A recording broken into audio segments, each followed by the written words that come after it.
In this video, I really want to dive into how you as a pyrographer, as a wood burner, can honor the wood that you use for your art.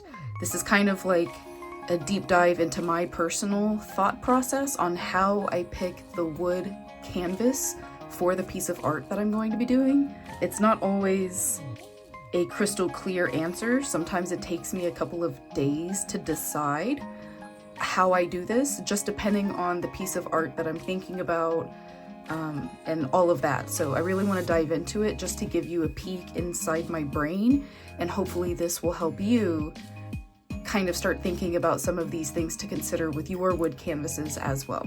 So I have 4 different pieces of wood, and I'm going to do this little mushroom design. I have this beautiful round canvas, and it is hard maple.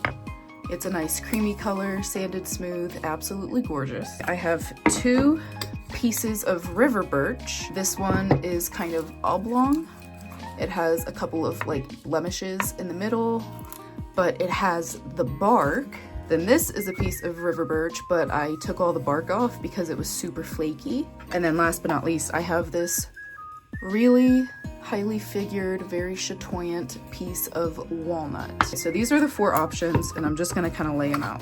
One of the first things that I think you should consider is your overall vision for the piece of art that you want to make. Taking the time to envision what you want the end goal to look like is always a really good thing to start thinking about. I know for me, when I first started out, I didn't really think about my vision for my art pieces because I was always just really excited to be burning, and I was learning and, you know, exploring. I was trying color pencils and watercolors and shading and just really playing with different styles and media, and I didn't really have a vision. But now, as I've been doing this for a few years, I don't want to say I always have a vision, but I do more often than not have a vision for what I'm thinking. For this little mushroom piece, for example, I am wanting to do bright colors. I'm thinking I want it to be kind of neon. I have this really, it's like super neon pink glitter, shiny silver glitter watercolor.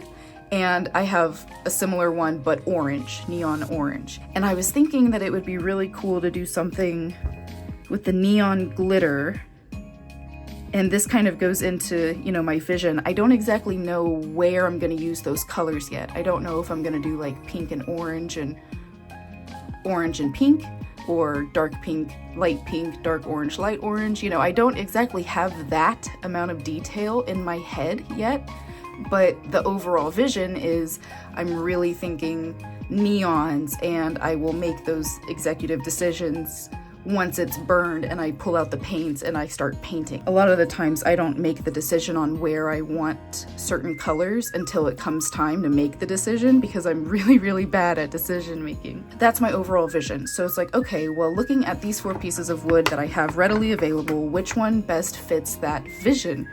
Honestly, all 4 pieces of wood could work. Okay, so like that is not entirely helpful.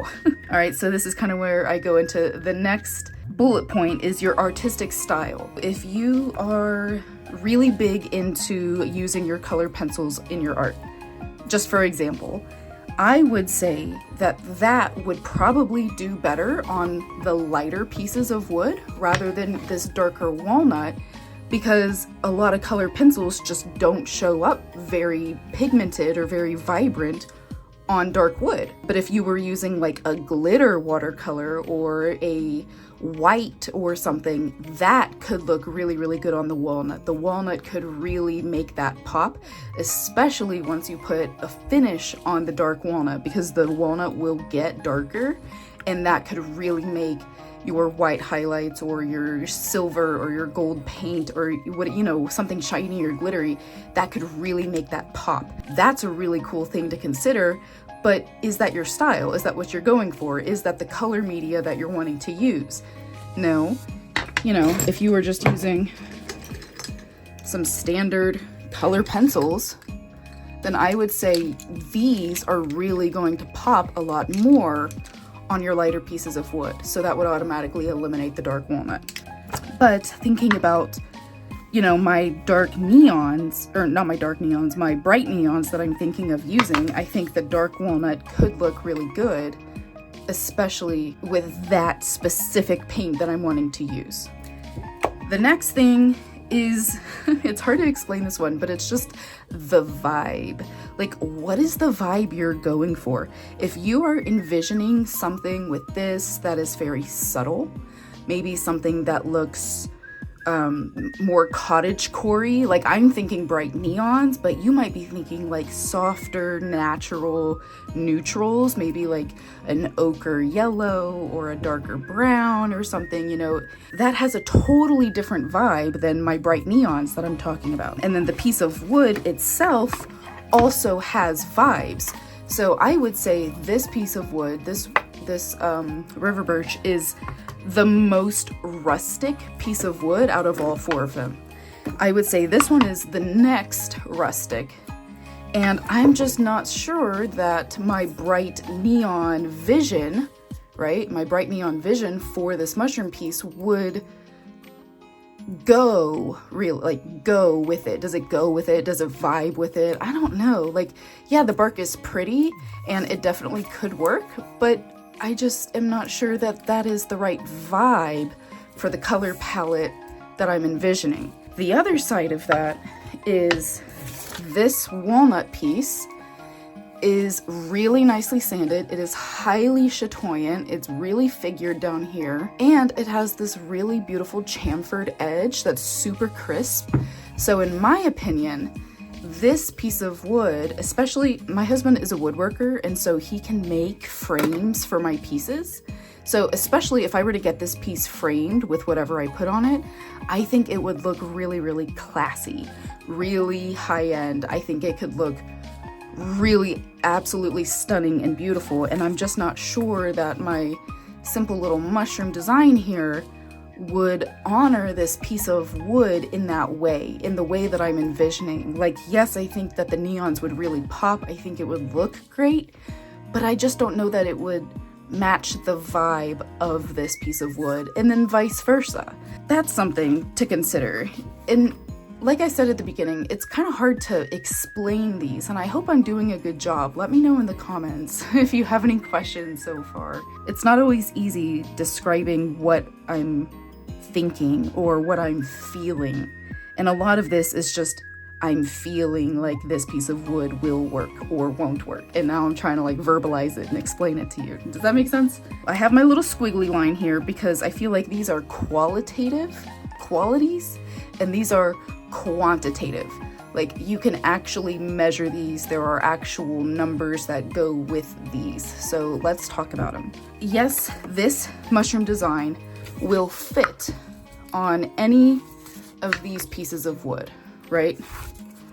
It'll fit, but I need to consider the size of the wood. My general style is I have like a main subject matter, and I like to do little accent dots, and I call it forest magic. I do this little thing where I put dots and kind of create like a, it's not a halo, but it's just, they're just little details. They're like little floaters, like kind of enchanted. So I'm thinking I would do that with this. And then I also like to do a line border along a lot of my pieces. So keeping that in mind with my vision of the neons, would the size of this piece work with that idea? The template fits on here, but I'm just thinking maybe there's gonna be too much negative space. Even if I go in and I put my little forest magic details, my little ovals and my dots, and then I do my line border, I just feel like maybe this is too empty. So maybe this piece of wood is too big. I could also orient it this way. Again, I feel like there's just gonna be a little too much white space, and it just doesn't fill the wood as well as I think other designs could. So I'm just not convinced that this piece of wood is the best option for this design. Now, I was really feeling this one earlier. Here, let me move these. It's not too rustic. It doesn't have like flaking bark, but it's not refined, you know, it's not cut to a shape. Like, this is the natural live edge. And I'm really thinking that this could work really well, especially in this orientation. This mushroom is bigger than this one, and because it's bigger, it, you know, comes up higher. So this is the highest point of the design, and I really feel like having it this way, it like matches the curve of this part. Like it's like Tetris. It just like kind of fits perfectly in this rounded part of the piece of wood. I feel like the proportion of the design to the rest of the wood is good, and it gives me enough room to do my thin little border, and then I can do my little sprinkled forest magic details, and it just fits perfectly. That's kind of how I'm leaning right now. I just think it could look really good, and I really like the natural live edge of this piece of wood. I think it matches the like grooviness, the organic curves of the mushroom better than like a square or a perfect circle. So speaking of perfect circle, here's this one. I do think that the shape of the wood, the circle, does lend itself well to the mushroom design, but going back to the other things I was considering, I'm just not sure that it matches like the organicness that I'm envisioning. And I think the other one works better, in my opinion. If you're thinking this could go really good in XYZ room, or it would be a really good gift for XYZ person, and maybe you know that they really enjoy things like this, then use it, you know? Like, if that matches your vision for it and you're really liking it, then it doesn't really matter if, you know, this one is speaking to me. It doesn't matter, because this is you we're talking about. So if this is speaking to you, then obviously use that. And then last, we can go back to this guy. The size of the canvas itself, I think, is too big. So, you know, I was concerned about the negative space on this piece, thinking that that is, you know, too much negative space. It's just not really proportioned well. This one is definitely not proportioned well, in my opinion. It doesn't match what I'm going for, and it doesn't really fulfill the vision. It's just a lot of negative space. I could, you know, maybe bring a border in, so I'd have a tighter border and not as much negative space. I could still do my forest magic, but going back to the other things that I was talking about, it just doesn't really fit the vibe of the wood. I feel like this is a really nice, classy piece of wood that could really have something nice and special on it, and I just don't feel like the mushrooms do it justice. And again, it just doesn't really match the organic like vibe that I have for this mushroom. You know, it is a cut geometric square. It has sharp chamfered edges. Like, it is just not really, it doesn't match, you know what I mean? So I just don't feel like that's the best way to honor the wood. I was supposed to be talking about size, but I did also touch on these other things, the shape and the proportion. So shape is just the shape of the canvas itself, and then proportion is like what I was just talking about with the walnut, is the proportion of the design to the piece of wood. Yes, I could go back to my computer and blow this up and make it bigger, but again, I just don't think that the mushroom design in and of itself matches the character of the wood, so I just don't really think doing that is the way to go.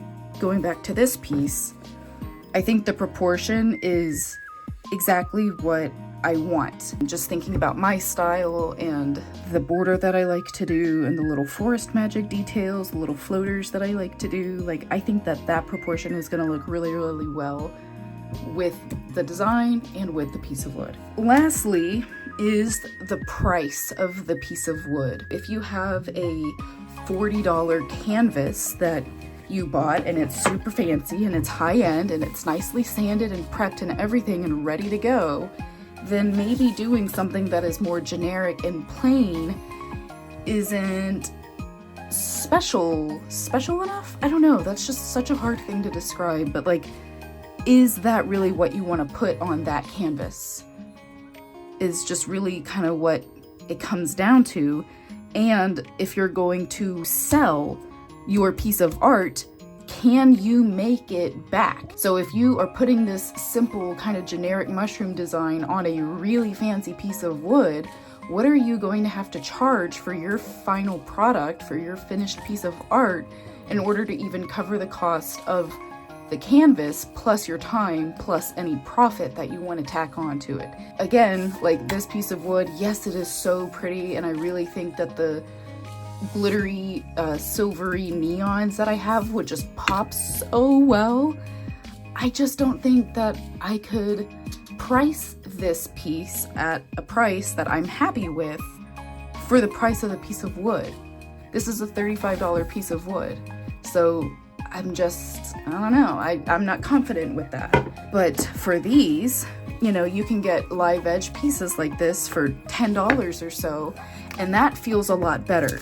For this kind of design, this template that I'm using, I just feel like this price point is a lot more buyer friendly, you know? And this maple canvas is $14. It's finished, it's sanded, you know, it's absolutely beautiful. Yes, it's still similar in price point to the other two pieces, but because of the other things that I've already ruled against it, I just don't think that it's the best match for what I'm going for. I think I've decided and landed on this piece of wood. If I look at other orientations, like this could work, but then I feel like this isn't as full. Like the amount of space from the edge of this corner to the edge of the piece of wood, that's really thick.